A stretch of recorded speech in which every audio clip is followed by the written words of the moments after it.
Primera de Juan. Capítulo 4 de Primera de Juan.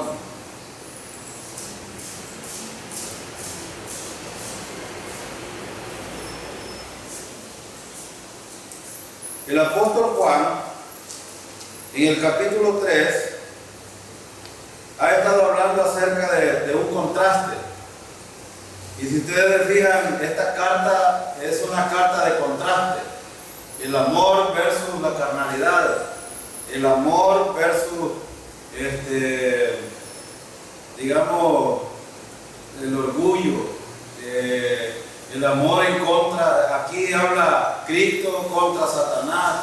Es decir, Juan está hablando de algunos aspectos contractuales de la vida de los creyentes. Y el contraste que Juan estaba haciendo en el capítulo 3 es el contraste entre los hijos del diablo y los hijos de Dios. La actitud de los hijos de Dios y la actitud de los hijos del diablo. Y por eso ha hablado de la permanencia en el Señor y del amor. Son dos cosas bien importantes que Juan ha traído desde el capítulo 1, capítulo 2, capítulo 3, capítulo 4, capítulo 5. Juan va a hablar de la permanencia, Juan va a hablar de la comunión, Juan va a hablar del amor. Y ahora, en el capítulo 4, Juan empieza a hablar a los creyentes acerca de los falsos maestros. Hay que tener mucho cuidado, dice Juan, en relación a los falsos maestros, porque los creyentes debemos, de hecho la iglesia está compuesta por diversidad de miembros. Hay, por ejemplo, creyentes maduros, hay creyentes que están en un nivel medio, hay creyentes que recién son convertidos. Es decir, hay diversidad de creyentes y por lo tanto, sobre todo los más vulnerables son los creyentes recién convertidos. Y por eso el apóstol Juan va a dar unas indicaciones desde el versículo 1 hasta el versículo 6. Juan va a hablar acerca de los falsos maestros, pero también va a hablar acerca de la marca o qué es lo que marca a los falsos maestros. Y esto es importante entenderlo en el contexto porque Juan va a dar algunos imperativos aquí en vista de que algunos, y desde el capítulo 1, Juan ha estado hablando de cómo los falsos maestros estaban moviendo en esta iglesia, hablando de algunas cosas que no son correctas y sobre todo dañando la deidad del Señor. Por eso en el versículo 1 Juan empieza diciendo, leamos el versículo 1: amados, no creáis a todo espíritu. Cuando Juan dice no creáis a todo espíritu, a nosotros cuando oímos la palabra espíritu, inmediatamente nos resalta un espíritu malvado. Pero aquí, cuando él habla de espíritu, está hablando de hombre, porque él está hablando de cómo los hombres hablan. Es decir, en otras palabras y en otras traducciones dice, no creáis a todo el que habla. En otras palabras dice Juan que no debemos de creer todo lo que dicen los maestros. Y esto es bien importante porque es un imperativo. Cuando Juan dice no crean, él está dando a significar que necesitamos hacer una acción en el proceso de la vida cotidiana. Y en la tendencia de los cristianos es aceptar fuertes personalidades, argumentos lógicos o eventos milagrosos como si fueran de Dios. Es decir, hoy día, por ejemplo, tenemos un montón de doctrinas que siempre están alejadas del centro del Evangelio, que es Jesucristo. Por ejemplo, cuando oímos un mensaje acerca del infierno, hay algunos que piensan de que el infierno es como encender un fósforo y lo que dura, así es. Eso es una enseñanza de los falsos maestros. Ahora, hay otros, por ejemplo, que enseñan la salvación por A o B o X cosa. ¿Y qué significa eso? Hoy estaba hablando con una mujer que es promotora de salud del Antón, y murió la mamá de un compañero mío de escuela. Entonces, la señora, al parecer, era una señora muy religiosa y muy bondadosa, pues, una mujer moralmente bien. Y entonces dice la promotora de salud, la indulgencia que se va a pagar por esta mujer es mínima, porque ni siquiera la tienen que pagar. Ustedes sabían que cuando llevan a un cuerpo presente al templo católico y le hacen una misa, se paga para que hagan esa misa. Y ese pago significa un pago por el perdón de los pecados de esa persona. Entonces, eso se le llama indulgencia. ¿Sabían ustedes que en Guataquiagua, bueno, al menos aquí todavía se ha ido quitando un poco esa mentalidad, pero en Guataquiagua es una regla de las personas pagar precisamente para que le hagan una misa, porque eso ayuda al. Ahora, esa es una falsa enseñanza en el sentido de que daña la obra totalmente acabada del Señor. Y le decía yo, ya le digo yo, o sea, que es más importante lo que el hombre paga para pagar por sus pecados que lo que Cristo hizo en la cruz. O sea que lo que Él hizo no sirve de nada. Y se me queda viendo a la mujer un poco enojada. Pero yo tenía que decírselo porque era necesario decirlo. Ahora, Juan no solo está hablando de esos puntos que la gente tiene, por ejemplo, del infierno, de los ángeles, de los demonios, de los diversos evangelios que hay, sino Juan va a hablar aquí de lo que los falsos maestros dicen en contra del Señor. Por ejemplo, fíjense que un maestro debe de decir exactamente lo que la Biblia enseña en cuanto a la deidad del Señor. ¿Qué es lo que hemos aprendido en cuanto a la deidad de Cristo? ¿Cristo es 100% hombre o fue 100% hombre? Sí. ¿100% Dios? Sí. No porque nosotros lo digamos, no porque la Biblia lo dice. Y Juan precisamente va a decirle a los creyentes, miren, no crean todo lo que los hombres enseñan. Y por eso nosotros animamos siempre a la iglesia que vayan a escudriñar los pasajes vez tras vez para darse cuenta. De hecho, ya no tenemos revelación directa por el Señor porque tenemos la palabra completada. Entonces la Biblia misma es la que nos da a nosotros a conocer cuál es la verdad. Pero hay algo importante. Fíjense que muchos, por ejemplo, tienen problemas con esto también, con el ministerio del Espíritu Santo. ¿Cuál es el ministerio del Espíritu Santo en un creyente?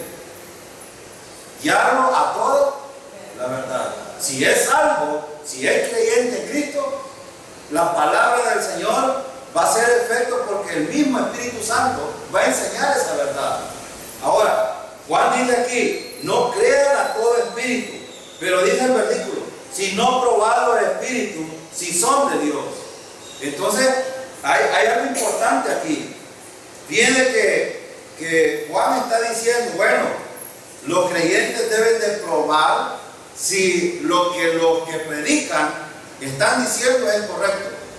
Ahora, ¿cómo puede probar un creyente si lo que oye en la radio, lo que oye en la televisión, lo que oye de otros predicadores es verdad? ¿Cómo se puede probar? Leyendo la palabra. Fíjense que hay algunos que piensan de que no, para probar esto hay que alcanzar niveles muy altos espiritualmente para hacerlo. ¿Es verdad eso? No, yo no necesito tener un elevado ni siquiera conocimiento porque la palabra misma enseña estas verdades. Y ya van a ver ustedes cuál es la marca de los falsos maestros, en qué podemos entender que es un falso maestro. Y dice el versículo también, dice, porque muchos falsos profetas han salido por este mundo. Es decir, hubo falsos profetas en el tiempo de Juan, pero también los hay en este tiempo. Falsos profetas que, por ejemplo, engañan con el dinero engañan con las ofrendas, engañan con los diezmos, engañan con las revelaciones, engañan con el hablar en lengua, engañan con un montón de cosas y aún engañan con los contextos bíblicos. Yo le explicaba a un compañero esta semana con unos esquemas bíblicos acerca de las dispensaciones y él pensaba de que ya estaba en la tribulación. Esta es la asamblea de Dios. Pero él cuando yo le explicaba, y él con su Biblia, por supuesto en el teléfono, menos mal que anda la Biblia en el teléfono, y le digo yo, bueno, qué bueno que anda la Biblia en el teléfono. Y yo con mi Biblia, yo tengo una Biblia ya en la escuela y ando en el teléfono también, entonces explicándole en una pizarra cómo hacer las cosas. Porque él tenía problemas con esto de el que persevere hasta el fin será salvo. Tenía muchos problemas. Y yo le estuve explicando eso, el contexto. Y Mateo 24 y 25, que es el contexto de la tribulación, y le explicaba todo esto y me decía, qué engañado nos tiene el pastor en la iglesia. Así me decía él. Y le decía yo, ahora, eso es probar los espíritus. Hermanos, cuando nosotros vamos a la Biblia y nos damos cuenta de la parte contextual, la parte histórica, la parte teológica del texto, es decir, el significado de las palabras es muy importante. Entonces, cuando este hombre entendió el contexto de Mateo 24:13, me dijo, qué engañado nos tiene el pastor. Y imagínense una iglesia engañada, tratando de luchar, porque él me dijo, vale la pena luchar, ¿verdad, hermano? Me dijo, no, le dije, vale la pena confiar en el Señor y defenderlo. Eso es lo que vale la pena. Porque ellos no hablan de depender del Señor, de confiar en el Señor, porque a la iglesia le han vendido que la iglesia debe de luchar, debe de esforzarse, debe de hacer muchas cosas. Pero la Biblia dice lo contrario. Entonces Juan, dice aquí, hay falsos maestros que están hablando mensajes muy erróneos y que usan inclusive la palabra para hablar de cosas que Dios jamás ha dicho. Entonces veamos cómo se distingue un falso maestro. Miren el versículo 2. Dice el versículo 2. En esto conocer el Espíritu de Dios. Todo espíritu que confiesa que Jesucristo ha venido en carne es de Dios. Yo lo primero que hago cuando oigo un mensaje, yo en la televisión solo puedo ver dos canales que son, uno religioso y el otro, entre comillas, cristiano, pero también tiene muchos problemas. Y entonces cuando a veces me quedo viendo algunos mensajes, con mi esposa un día de esto, estábamos viendo en el Facebook, hay algunos hermanos, yo tengo unas páginas cristianas, y alguien publicó una mujer, una profetisa y una mujer predicadora, una pastora, estaba predicando y de repente se levanta y dice, vamos a ver, eran 100 parece que dijo, ¿verdad? 1000 personas que dieron $1000. 1000 personas. Y allá arriba había un hermanito que le hacía con un solo. No, hermano, le digo, es que ahorita estamos con los 10,000. Y el hermanito le gritó, sí, hermana, le digo, es que aquí tengo el dinero. Entonces véngase. Pero los que no tenían 1000 no entraban en esa. O sea, ven. Y ahora, ¿por qué estoy hablando de esto? Porque los predicadores comúnmente hoy, o el común denominador de la mayoría, es predicar sobre el dinero, es predicar sobre otras cosas, pero a Cristo a un lado. Ni siquiera lo mencionan. Y si lo mencionan como alguien insuficiente. Ahora yo les pregunto, ¿es suficiente, hermano, Cristo para una persona o necesita algo más? No necesitamos más que Jesucristo solamente. Entonces, por eso Juan dice aquí, en esto conocer el Espíritu de Dios. Todo espíritu que confiesa que Jesucristo ha venido en carne es de Dios. Ahora yo pregunto, ¿Jesucristo nació de una mujer? A esto le encantan los católicos porque y estos versículos son muy buenos para ellos. Y nosotros no nos podemos negar. Jesús nació de María, de una mujer, nació naturalmente como nacemos todos seres humanos, y eso es lo que Juan está diciendo aquí. ¿Por qué?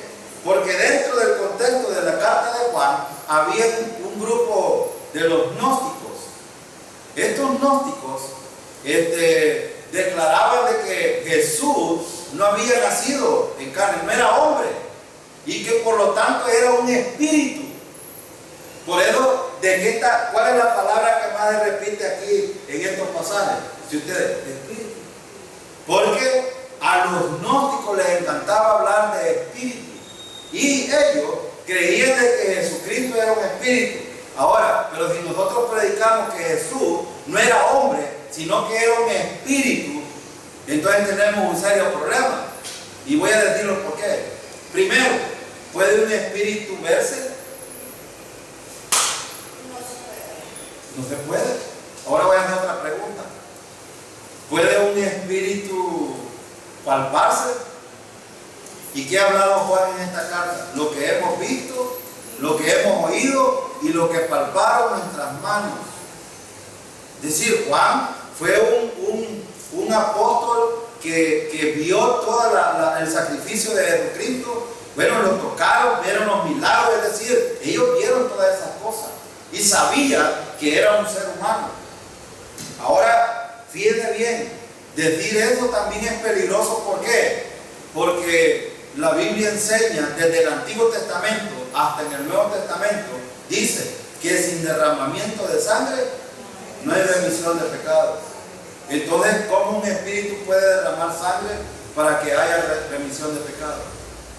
Pero los gnósticos tienen este pensamiento. Y hasta el día de hoy, muchos creen de que Jesús era, es más, hay otro grupo por ahí que piensan de que sí, que era un hombre, pero que era un hombre común y corriente como nosotros, pero que no era Dios, era la otra parte, sino que un hombre que alcanzó un estándar elevado a lo máximo, y por eso ellos buscan cuestiones espiritualmente hablando elevadas. Ahora, eso es lo que está atacando Juan aquí. Jesús vino en carne y no lo podemos negar. Ahora, la diferencia entre Jesucristo y nosotros es bastante grande, pues, en el simiento que la simiente de la cual provino Jesús no es una simiente humana, es una simiente divina. Porque ¿quién puso la semilla en María? Dios la puso a través del Espíritu Santo. Entonces, por eso Jesucristo hace la diferencia en cuanto a esto. Y cuando Juan está hablando aquí acerca de conocer, fíjense que la palabra importante aquí es conocer el Espíritu de Dios.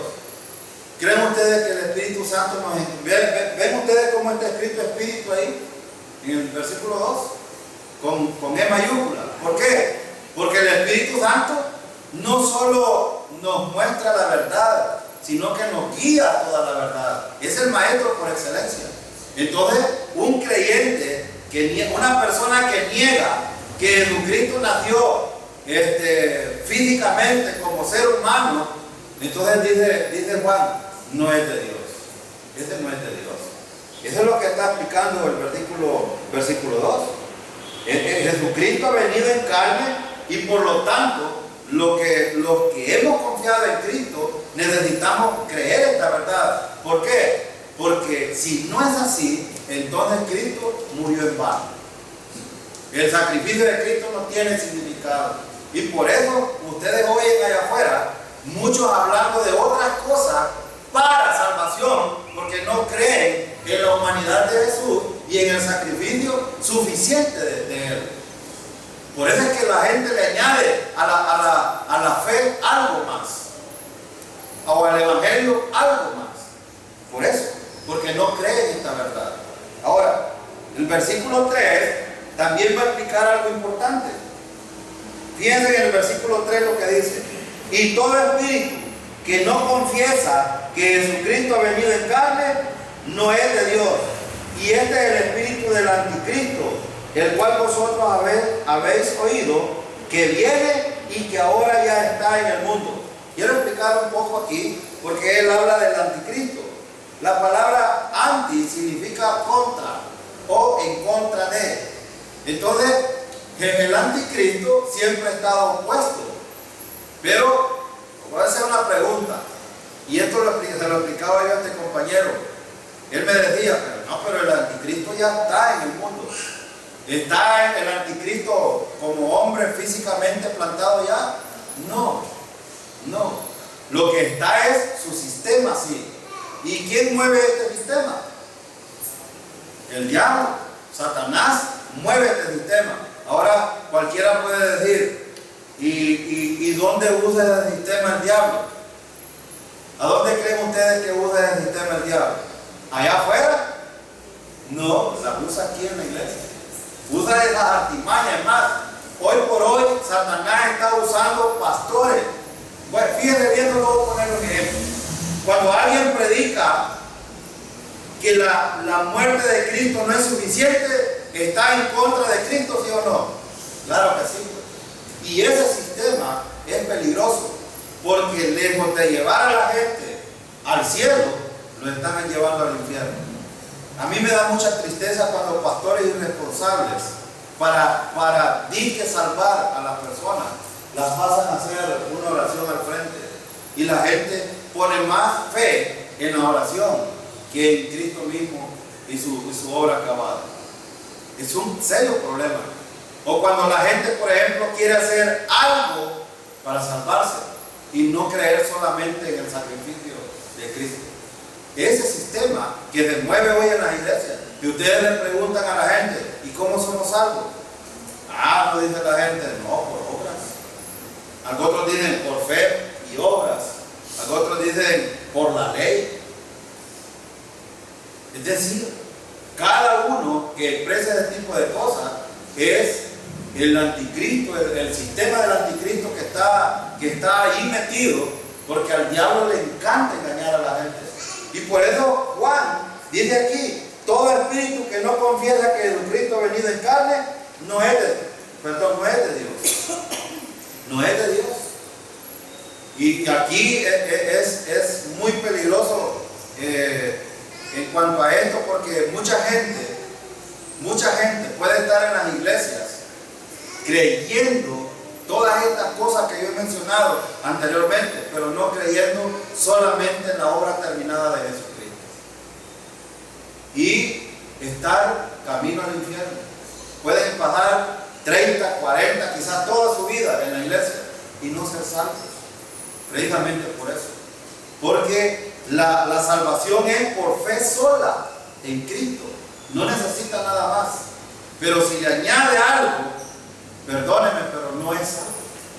No es salvo, porque le está añadiendo algo. Esto se llama pervertir el evangelio, lo cual le llama Pablo. Es decir, es como tener un agua pura y echarle una gota de cianuro y ya se contaminó. El evangelio no debe de contaminarse en ese sentido. Y cuando alguien dice algo en contra de Jesucristo, que no vino en carne, entonces no es de Dios. Entonces, ¿de quién es? ¿Qué es lo que se está moviendo en medio de esta persona? El diablo. ¿Se acuerdan ustedes de este hombre puertorriqueño, José Luis de Miranda? Ya murió, por supuesto. Él dijo primero que él era el Mesías. Después cambió, dijo que era el anticristo. Y por último, hay muchos seguidores aquí, inclusive San Miguel tiene unos seguidores de él. Pero ¿qué decía este? Con presentarse como el Mesías, ¿qué estaba haciendo? Negando a Jesucristo, porque él decía que él era. Ahora, ¿quién está envuelto en medio de todo esto? Satanás. Ese es precisamente el sistema del diablo. Ahora, por eso Juan dice aquí, no es de Dios. Y este es el espíritu del anticristo. Es decir, es el sistema que se mueve desde el anticristo, el cual vosotros habéis oído que viene Miren lo que está diciendo. El sistema ya está puesto, pero él viene. Y hermano, ¿y es verdad que viene? Sí, el anticristo viene. Pero ¿saben qué? Hay algo que yo le explicaba a este compañero y le decía yo, ¿sabe que la venida del anticristo a mí no me preocupa? Y me dijo, ¿por qué? Me dijo, no me preocupa porque yo me voy antes con el Señor. Y la venida de Él implica el surgimiento de este hombre que va a tener un gran poder que emana del diablo. Es una ganancia para los que hemos confiado en Cristo. Y le decía yo, ¿sabe por qué? Porque el empezar a verse todas estas cosas, el preparar el andamiaje para el surgimiento del anticristo, implica que nuestra partida con el Señor está cerca. Y eso es bueno para nosotros.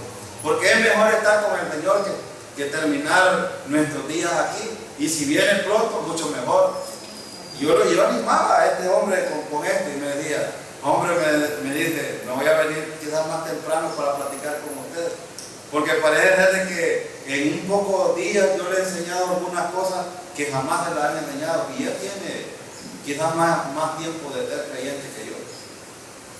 Pero el problema es la enseñanza. Los falsos maestros han estado enseñando el sistema del anticristo en vez de la palabra del Señor. Y este es el problema de la iglesia. Y miren en el versículo, dice, y termina el versículo y dice, y que ahora ya está en el mundo. ¿Qué es lo que ya está en el mundo? ¿El anticristo o el sistema? El sistema. El sistema del anticristo. Y eso lo explica Pablo en segunda de Tesalonicenses también. Ahora, veamos el versículo 4. Aquí hay algo importante que Juan explica. Y dice Juan, bueno, hijitos, vosotros sois de Dios. Fíjense cómo empieza Juan. Dice Juan en el versículo 2, conocer. ¿A quiénes le habla en el versículo 2? A los creyentes. En el versículo 3 dice, y todo espíritu que no confiesa que Jesucristo, todo, ese todo implica a un falso maestro. Todo el que enseña en contra del Señor es el sistema del anticristo, el que está metido ahí. Pero en el versículo 4 dice, vosotros sois de Dios. Esto implica de que él está hablando con creyentes aquí, con creyentes. Y hay dos cosas bien importantes. Cuando les dice hijitos y les dice vosotros sois de Dios. Y dice, y los habéis vencido. ¿A quiénes hemos vencido nosotros? Juan, ¿qué hemos vencido nosotros? A los falsos maestros. ¿Por qué los hemos vencido? Porque tenemos la verdad. ¿Y cuál es la verdad? La palabra. La palabra misma es la verdad, es la que nos enseña. Pero no solo eso, tenemos el Espíritu Santo que nos muestra el camino, nos muestra la verdad. Y miren en el versículo dice, y los habéis vencido, porque mayor es el que está en vosotros que el que está en el mundo. ¿Y por qué es que vencemos nosotros a los que están en el mundo? Porque tenemos el Espíritu Santo. Hermano, el Espíritu Santo en nosotros no está de balde. Cuando nosotros le damos la potestad requerida al Espíritu Santo, Él tiene la capacidad total de hacer, de desbaratar cualquier falso pensamiento, cualquier enseñanza falsa, inclusive empoderarnos para vivir la vida cristiana. Entonces, Juan les está diciendo, no se preocupen ustedes. Ustedes tienen el Espíritu Santo y el Espíritu Santo vence a ese sistema. Entonces, por eso Juan dice, el que está en el mundo. ¿Y quién está en el mundo? El sistema, Satanás y su sistema. Es más, si queremos enseñar otras cosas de este versículo, podemos decir, por ejemplo, en Marcos estamos viendo acerca de los endemoniados. ¿Puede un creyente ser endemoniado? No. ¿Por qué? Porque mayor es el que está en nosotros que el que está en el mundo. ¿Aún pudiera Satanás y un demonio entrar en nosotros? No. Yo le explicaba esto a este compañero. Sí puede influenciarlo a hacer algo. Usa la vieja naturaleza para hacerlo, pero no puede poseerlo. Hay una gran diferencia. Por eso es que los creyentes, aquí está diciendo mayor. La palabra mayor, ¿qué significa? ¿Qué significa? Quiero que vaya a Romanos capítulo 8, 31. Miren lo que significa esto de mayor. Romanos 8, 31.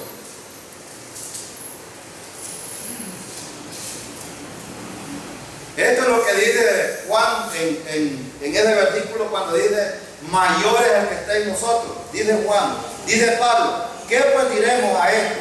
Si Dios es por nosotros, ¿quién contra nosotros? Entonces, ¿quién contra nosotros? ¿Qué significa? Que si Dios mora en nosotros con el Espíritu Santo, entonces ¿quién contra nosotros? ¿Quién puede hacer algo en contra de nosotros? No, bueno, es más, este pasaje habla acerca de la aseguranza de un creyente en el Señor, asegurado totalmente para la eternidad. Ni lo alto, ni lo profundo, ni ninguna otra cosa creada nos podrá separar del amor de Dios que es en Cristo Jesús. Nada nos puede separar. Por lo tanto, ni siquiera yo mismo. Porque hay algunos creyentes que no han oído ustedes esto. Hace poco un hombre me dijo, yo cuando fui creyente, y le digo yo, perdóneme, un creyente no deja de ser creyente jamás. Pero él tiene razón en este sentido. Puede ser porque la palabra creyente es, creo yo, mal utilizada a veces. Por ejemplo, un creyente en Cristo no deja de ser jamás creyente. En el sentido de que ya tiene su posición. ¿Puede dejar de ser incrédulo en su vida cotidiana? Sí, sí puede. Es más, ¿han oído ustedes de creyentes que están enojados con Dios porque Dios no les hace un milagrito, porque pasan cosas en su vida que pareciera que Dios no las resuelve y a veces pasa largo tiempo? Hay creyentes que se llegan a enojar. Sí, pero ¿qué dice este versículo? Mayor es el que está en nosotros que el que está en el mundo. ¿Esto qué significa? Que Satanás probablemente nos va a atacar por todos lados. A los que tienen hijos por los hijos, a los esposos con las esposas, a las esposas con los esposos, a los pastores con la familia, a los que tienen ministerio nos va a atacar por otros lados. Es decir, el diablo va a atacar a tal punto de que va a tratar de desbaratar lo que es correcto, lo que es de Dios. Pero lo que Juan está diciendo aquí, ustedes no se preocupen porque ya lo vencieron. Ellos están vencidos en ustedes. Ahora yo les pregunto, ¿usted puede ver un programa en la televisión de un predicador y discernir lo que es correcto y lo que no es correcto que dice este hombre? Claro.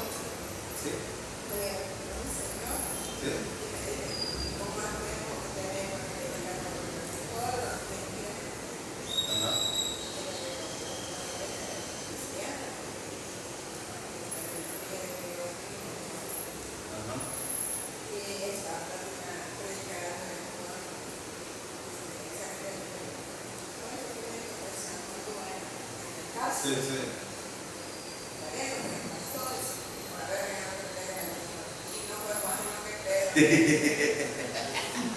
Imagínate. Sí, sí, sí.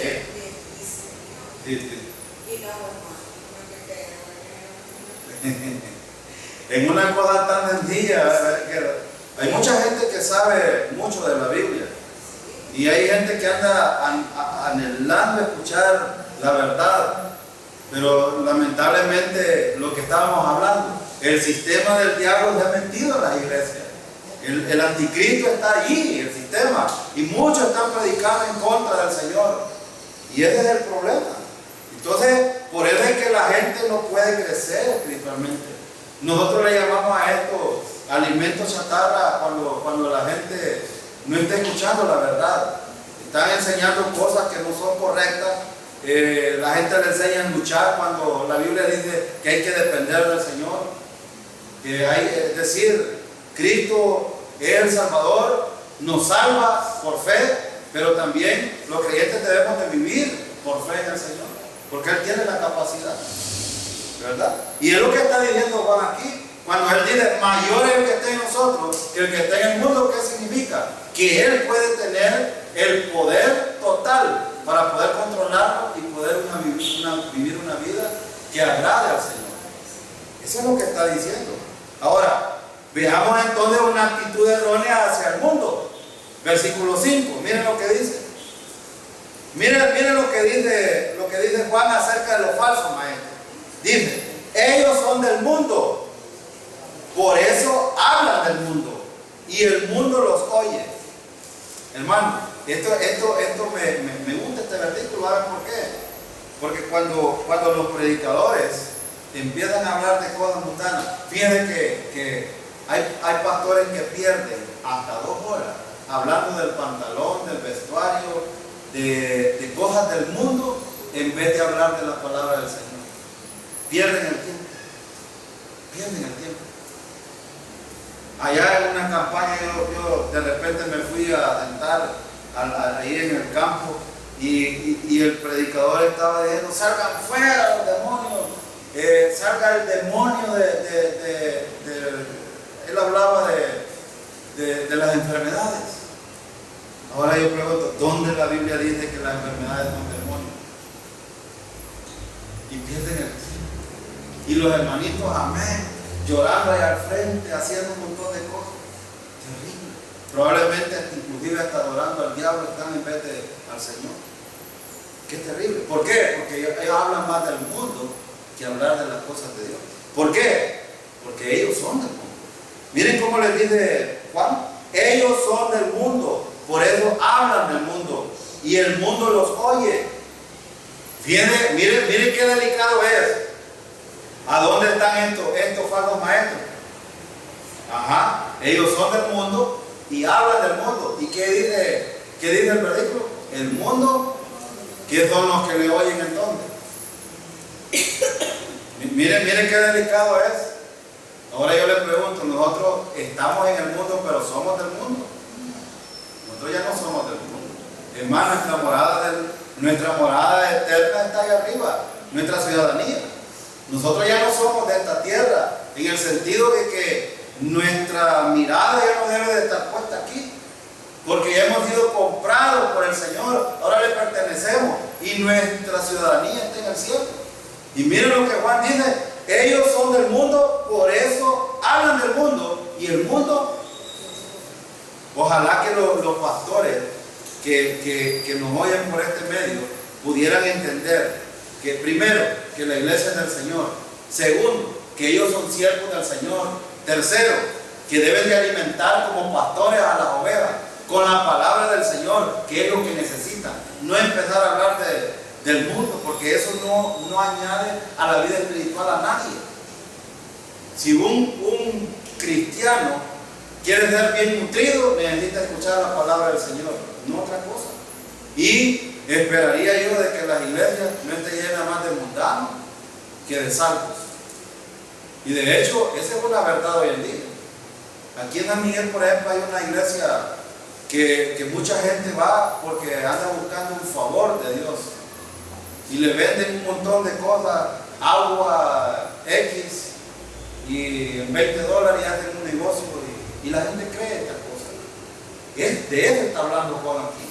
De la gente que está predicando, son del mundo y por eso hablan de cosas mundanas, de cosas que el diablo les mete para que hagan. El hermano Obed usa una palabra que llama marketing, porque ahora las iglesias se han hecho más mercantiles, o sea, más comerciales, que hablando de la palabra del Señor.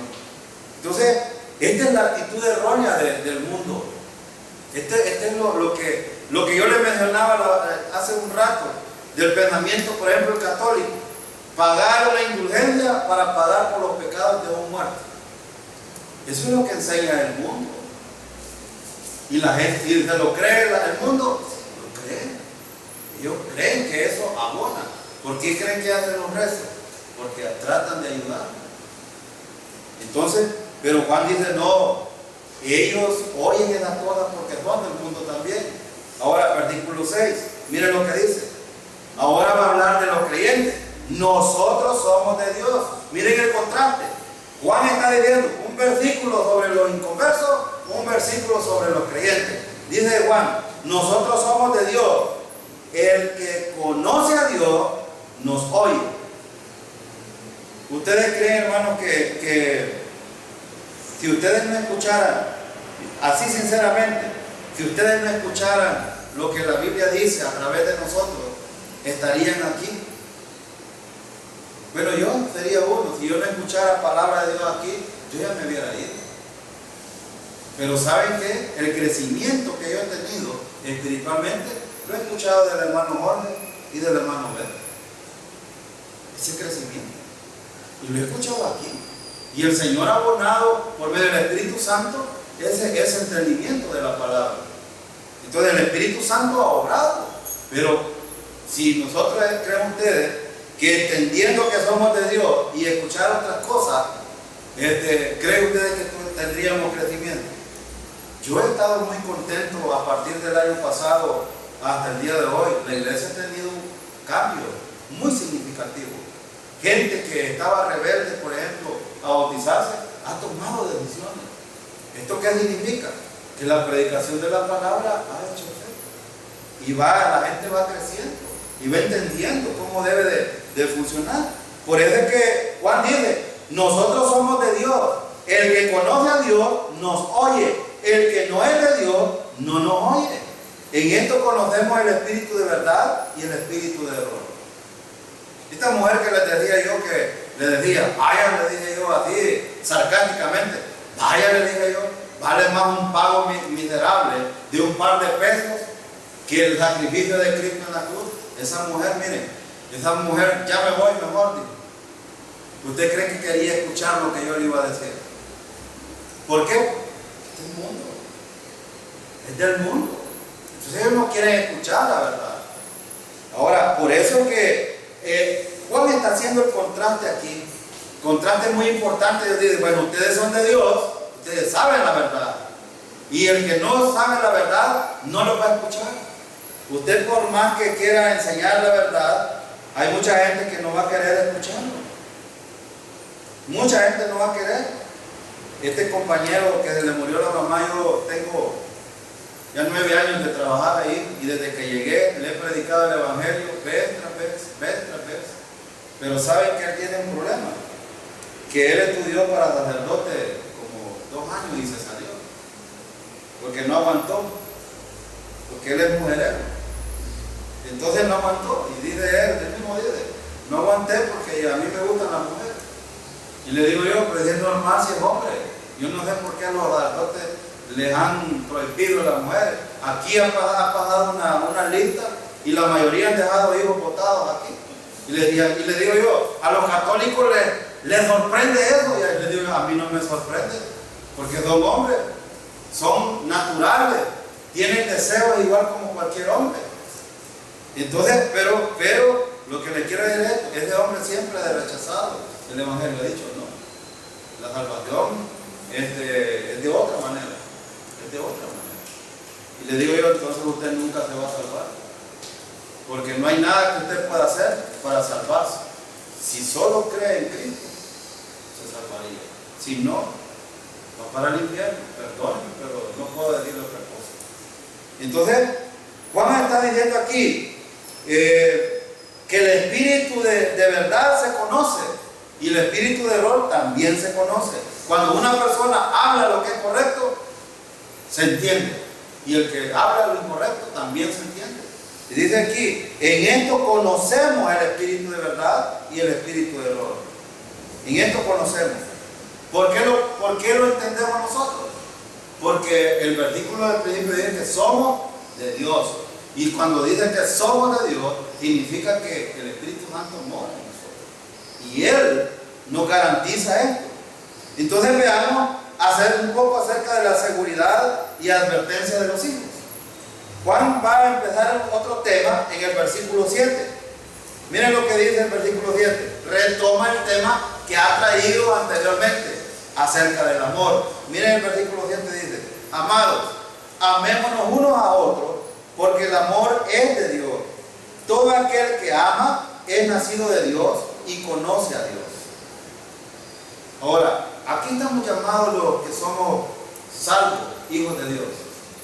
Miren que aquí hay un contraste bien serio. Cualquiera puede decir, bueno, yo soy de Dios, pero no amo. ¿Esto qué significa? Significa que si alguien es de Dios, ¿tiene la capacidad de amar, sí o no? Claro que sí. Yo he dicho algo bien importante aquí porque es más, en este versículo lo dice. Si usted tiene el Espíritu Santo, ¿usted cree que es inútil el Espíritu Santo para guiarlo a que pueda amar a otro creyente? Y no hay limitaciones. No hay limitaciones. Es decir, pero el amor del cual está hablando aquí es el amor que emana de Dios. Miren lo que dice: amados, amémonos uno a otro porque el amor es de Dios. Ahora, ¿quién produce el amor en nosotros entonces? Por eso es que no hay jactancia para nadie. Alguien podría hacer un sacrificio por otro creyente, amándolo aunque no se lo merezca, pero también no jactarse por eso. ¿Por qué? Porque el amor procede de Dios, no es de nosotros. Es el amor que procede del Espíritu Santo. Por eso es la primera categoría que Pablo pone en cuanto al fruto del Espíritu es el amor. Dice Pablo en el capítulo 3 de 1 Corintios que cualquier cosa podemos hacer, pero si no tenemos amor, de nada sirve. De nada sirve. Por ejemplo, yo puedo servir en la iglesia, pero si no lo hago con amor, puedo decir, por ejemplo, estos niños los voy a entretener allá atrás. Ahí entretengámoslo y le traemos dulcitos y le dejamos que hagan, que hasta en vez de educar, hasta más malcriados pueden hacer. Cualquiera puede ver, realmente tiene amor por estos niños. Imagínense que fuera la maestra y no enseñarle el evangelio. Yo les decía a las maestras del instituto el sábado pasado, recién venido yo, oí una maestra de atrás decirle a los niños que para salvarse debían de creer en Dios. Y cualquiera puede decir, bueno, y no es eso lo que salva, pues.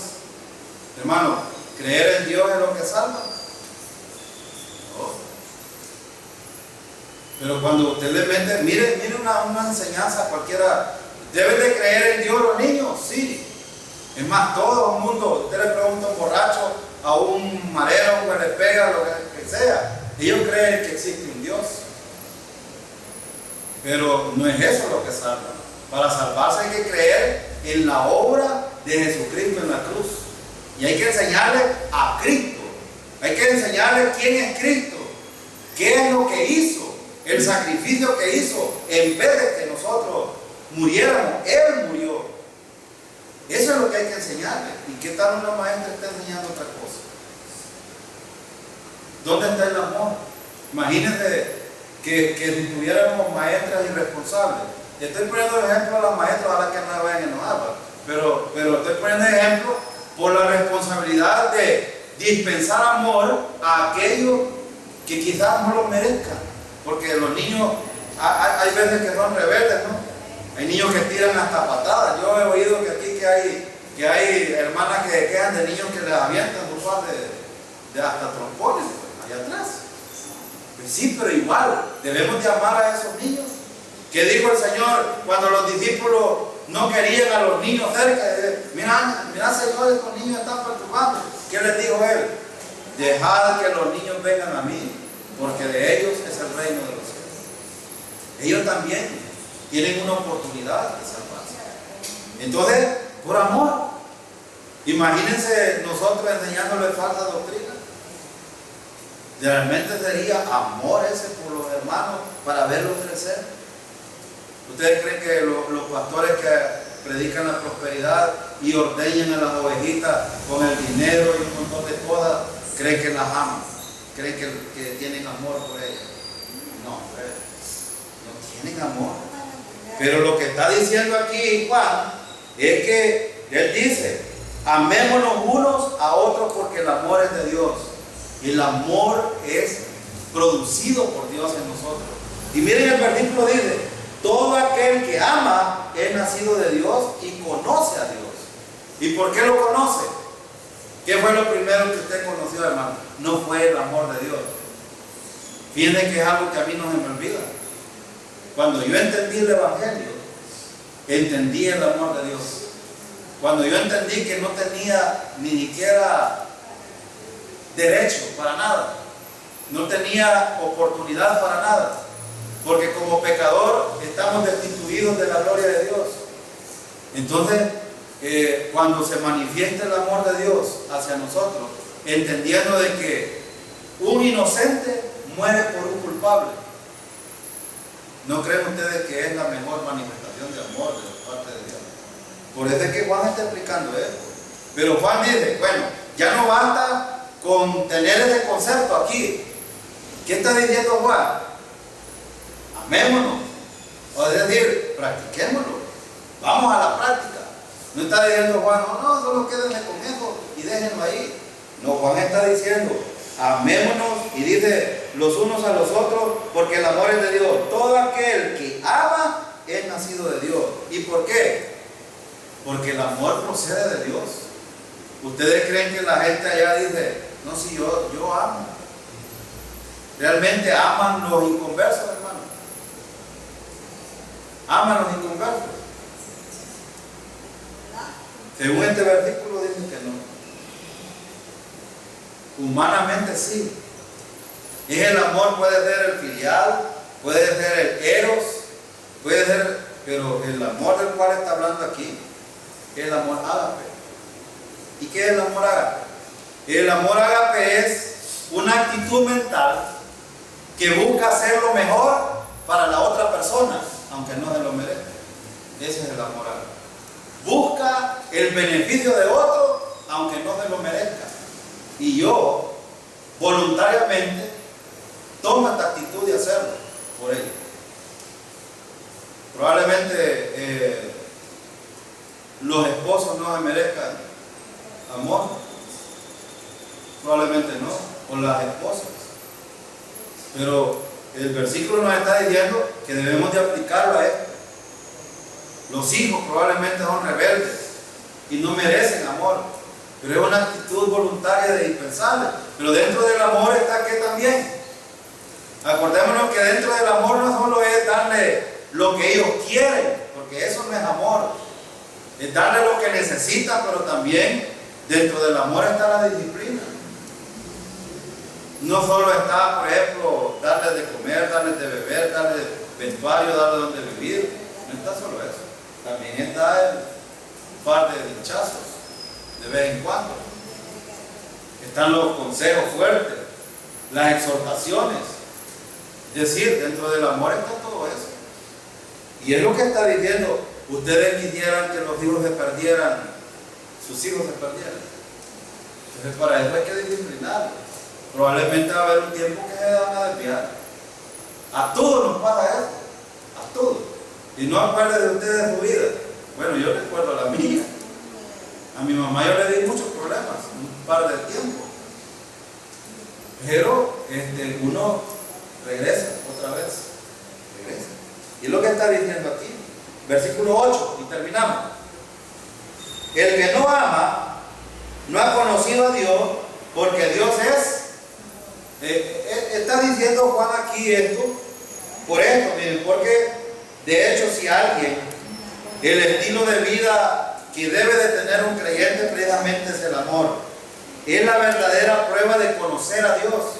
Es decir, si un creyente, si alguien dice que es hijo de Dios, ha sido salvo, entonces ese creyente debe de dispensar ese amor a otro, porque es la evidencia.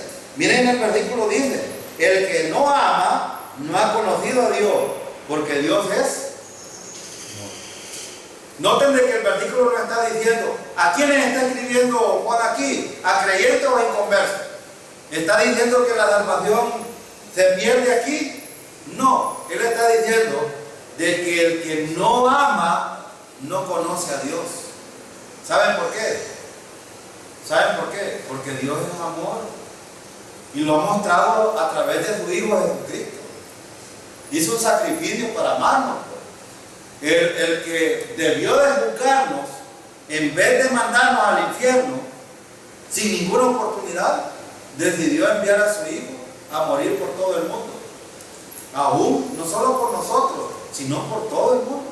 Juan 3:16. Porque de tal manera amó Dios al mundo. Dios ama a todas las personas. Y todo, no hay exclusión aquí. A judío, a griego, a libre, esclavo, a campesino, a rico, sabio, lo que sea. Indocto, que cualquiera.